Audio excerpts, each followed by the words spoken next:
Can you say why we're taking the metro? Because there are rockets flying.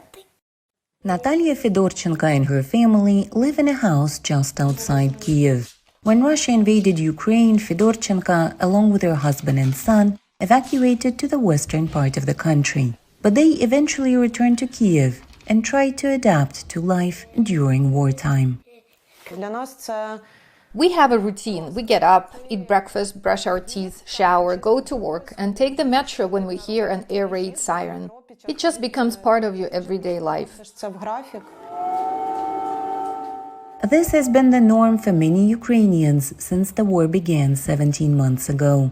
Volunteers with the Air Alarms in UA, a website that collects and analyzes air raid data, say that from the start of the war to the end of May, Ukrainians heard over 25,000 air raid sirens, roughly 1,680 per month across the country.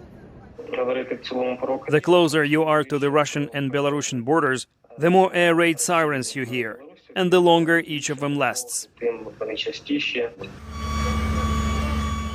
Experts have researched the effectiveness of this alarm system. Having analyzed anonymous data from Ukraine cell phones, they could track how locals respond to air raid sirens. Over time, what we found was that people were going less to the shelters.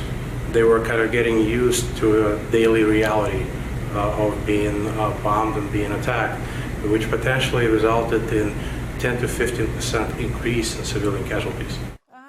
The so-called alert fatigue started affecting Ukrainians about 3 to 4 months after the start of the war, say researchers.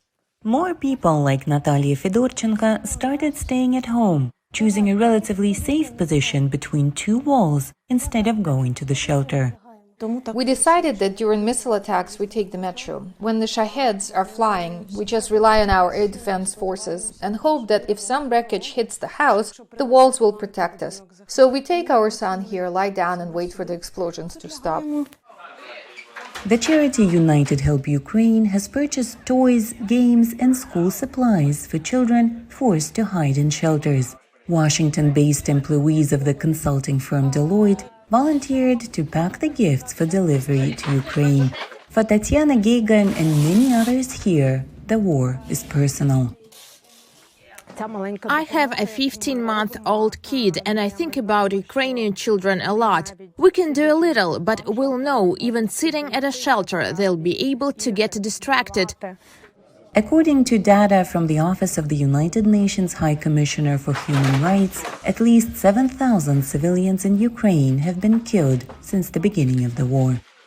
For Maria Ulyanovska in Kiev, Ukraine, NRI's VOA News.